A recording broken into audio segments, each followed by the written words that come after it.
अस्सलामुअलैकुम दोस्तों, मैं हूं आपका दोस्त नजफ नवाज़ और आप देख रहे हैं नजफ नवाज़ टीवी। दोस्तों, कुछ ही दिनों बाद फिर से स्कूल खुलने वाले हैं, लेकिन मैं आज आपको पाकिस्तान के स्कूलों के बारे में कुछ ऐसी इंफॉर्मेशन दूंगा जिसको सुनने के बाद आप हैरान हो जाएंगे। तो चलिए दोस्तों, बगैर टाइम वेस्ट किए आज कुछ नया शुरू करते हैं। शुमाली यूरोप का एक छोटा सा मुल्क फ़िनलैंड भी है, जो रकबे के लिहाज से 65 जबकि आबादी के एतबार से दुनिया में 114 नंबर पर है। मुल्क की कुल आबादी 55 लाख के लगभग है, लेकिन आप कमाल देखें, इस वक्त तालीमी दर्जा बंदी के एतबार से फ़िनलैंड पहले नंबर पर है, जबकि सुपर पावर अमेरिका 20वें नंबर पर है। 2020 तक फ़िनलैंड दुनिया का वाहिद मुल्क होगा जहां मज़मून सब्जेक्ट नाम की कोई चीज़ स्कूलों में नहीं पाई जाएगी। फ़िनलैंड का कोई भी स्कूल ज़्यादा से ज़्यादा 195 बच्चों पर मुश्तमिल होता है, जबकि 19 बच्चों पर एक टीचर। दुनिया में सबसे लंबी ब्रेक भी फ़िनलैंड में ही होती है। बच्चे अपने स्कूल टाइम का 75 मिनट ब्रेक में गुजारते हैं। दूसरे नंबर पर 57 मिनट की ब्रेक न्यूयॉर्क के स्कूल में होती है, जबकि हमारे यहाँ अगर वालिदैन को पता चल जाए कि कोई स्कूल बच्चों को पढ़ाने की बजाय इतनी लंबी ब्रेक दे रहे हैं, तो वो अगले दिन ही बच्चे स्कूल से निकलवा लें। खैर, अब आप दिलचस्प बात मुलाहिज़ा करें कि पूरे हफ्ते में स्कूलों में महज 20 घंटे पढ़ाई होती है, जबकि उस्ताज़ा के 2 घंटे रोज़ अपनी स्किल्स बढ़ाने पर सिर्फ होते हैं। फ़िनलैंड में टीचर बनना डॉक्टर और इंजीनियर बनने से भी ज़्यादा मुश्किल है और एजाज़ात की बात है। पूरे मुल्क की यूनिवर्सिटीज़ के टॉप 10 मास्टर्स किए हुए तलबा इल्मों को एक ख़ुसूसी इम्तिहान के बाद स्कूल में बतौर उस्ताद रखा जाता है। 7 साल से पहले बच्चों के लिए पूरे मुल्क में कोई स्कूल नहीं है और 15 साल से पहले किसी भी किस्म का कोई बाकायदा इम्तिहान भी नहीं है कि जिसमें माँ बाप बच्चे की नींदें हराम कर दें, उनके खेलने, भागने, दौड़ने पर पाबंदी लग जाए, दरवाजे खिड़कियाँ बंद करके उन्हें घरों में नज़रबंद कर दिया जाए, घर में आने वाले मेहमानों से मिलने तक पर पाबंदी आयद कर दी जाए और घर पर मार्शल लॉ और कर्फ्यू का समा बंद दिया जाए। पूरे मुल्क में तमाम तलबा और तालिबात के लिए एक ही इम्तिहान होता है।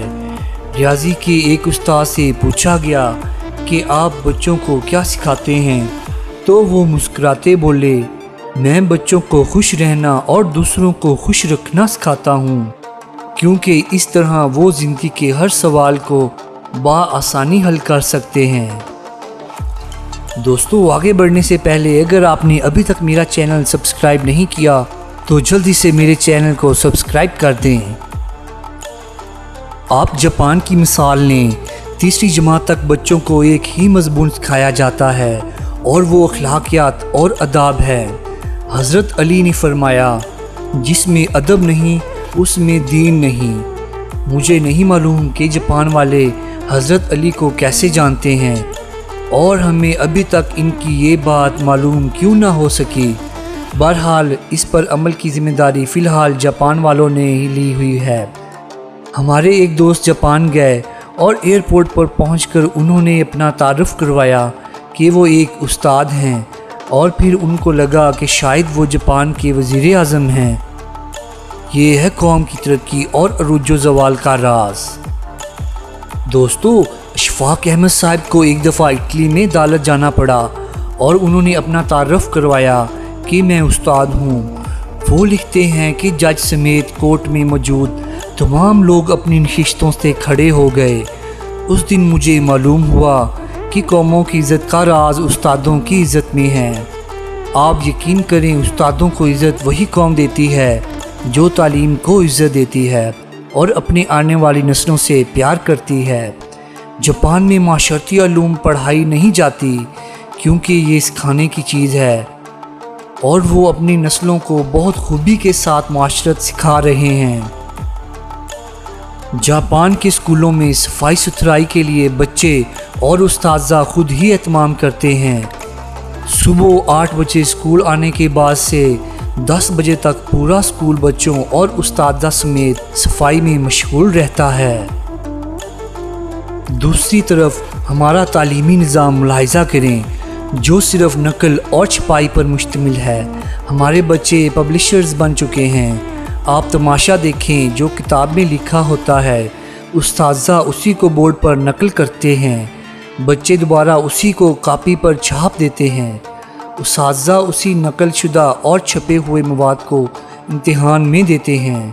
खुद ही हम सवालों पर निशानात लगवाते हैं और ख़ुद ही पेपर बनाते हैं और ख़ुद ही इसको चेक करके ख़ुद नंबर भी देते हैं।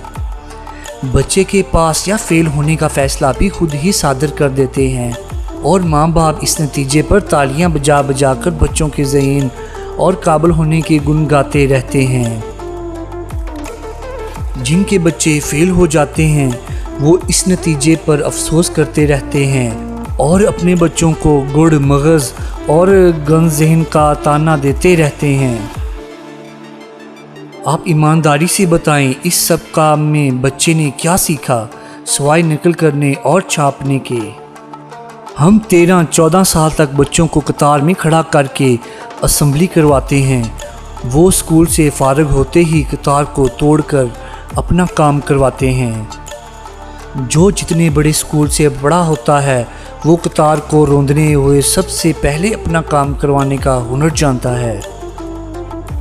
हम पहली से लेकर और 10वीं तक अपने बच्चों को सोशल स्टडीज़ पढ़ाते हैं और माशरे में जो कुछ हो रहा है वो बताने और समझाने के लिए काफ़ी है कि हमने कितना सोशल होना सीखा है।